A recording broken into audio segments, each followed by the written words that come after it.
Hey, have you ever walked into your aging parents' house and thought, something feels off, but I can't prove it? The house looks normal, the coffee pot is on, the bills are stacked on the table, your dad is talking like everything is fine, and your mom says, we're doing okay. But something in your gut says, no, we are not. And you know better. And that is where today's story begins. Hi, I'm Suzanne Fasella, and I'm a physician assistant.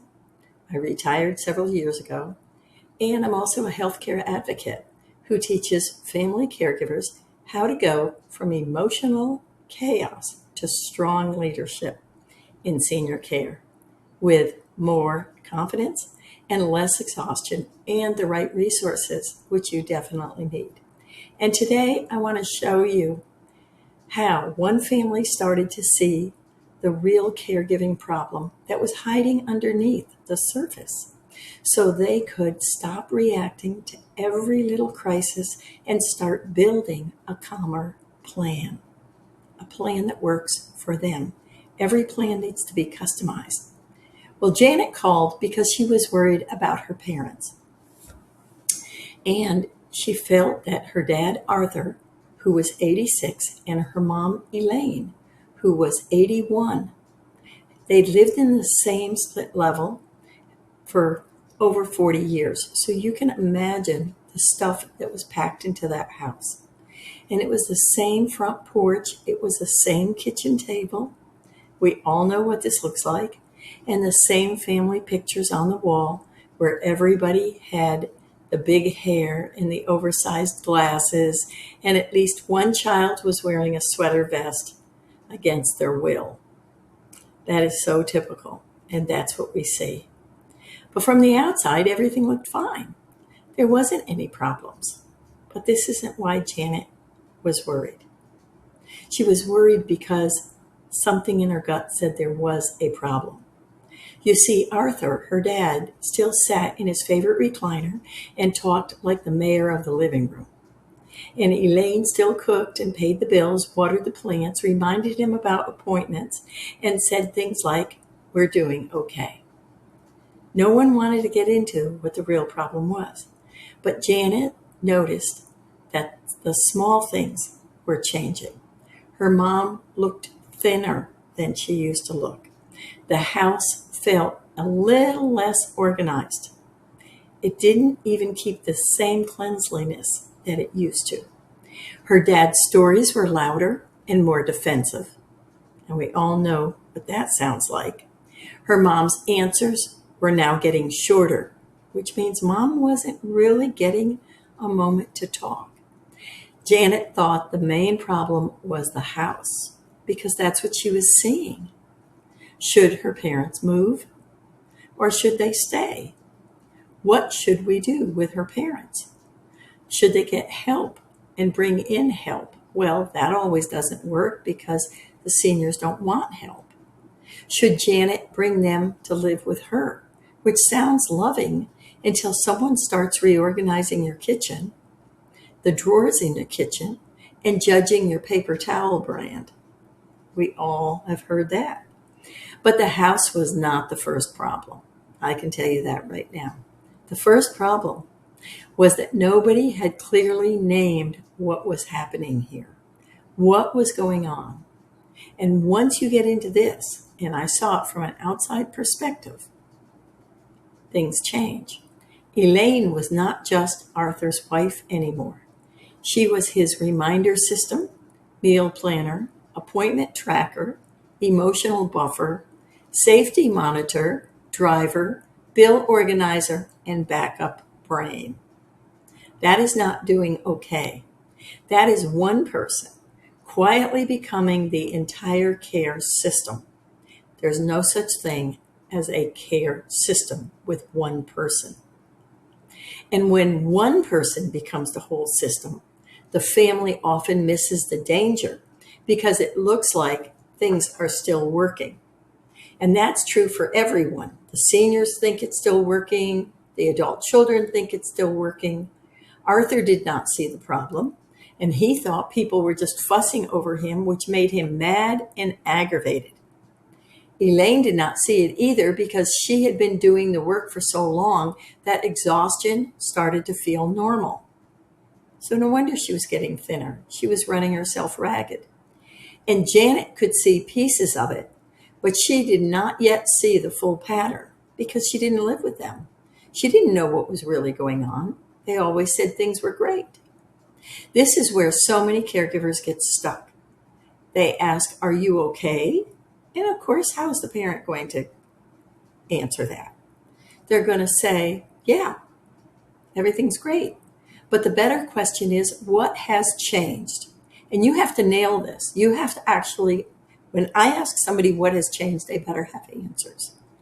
What has changed in mom's energy? What has changed in mom's physique?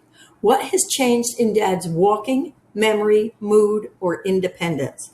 What has changed in the house? We get real specific.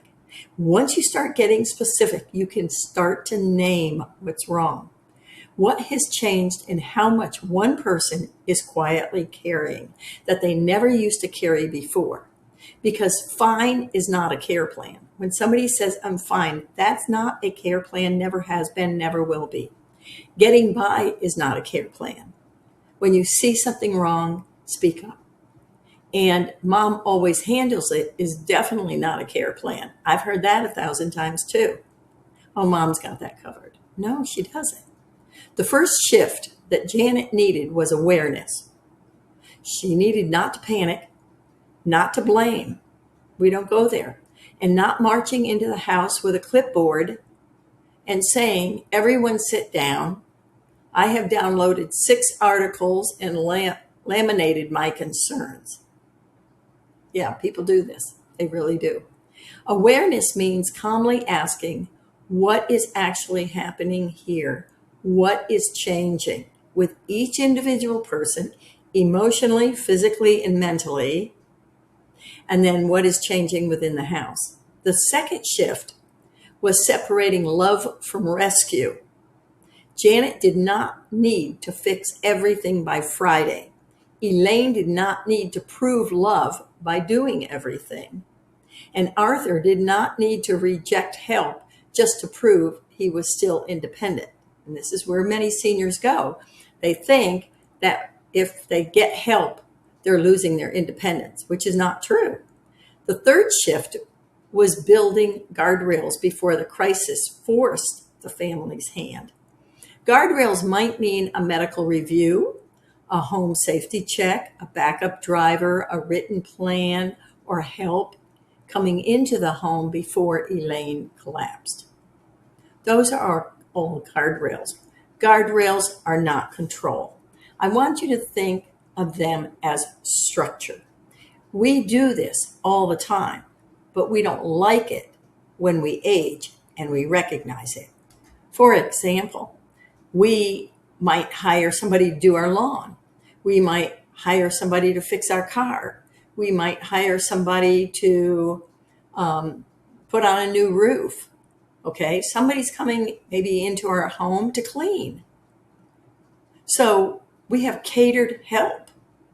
And this is what aging needs. Sometimes people need catered help. We call it home care. We don't call it person care. We call it home care. And the person still feels like they're losing their independence. But we can say to somebody, "Do you mind cutting our lawn every day or every week?" And we don't, "Oh my gosh, we're losing our independence. We can't cut our lawn anymore."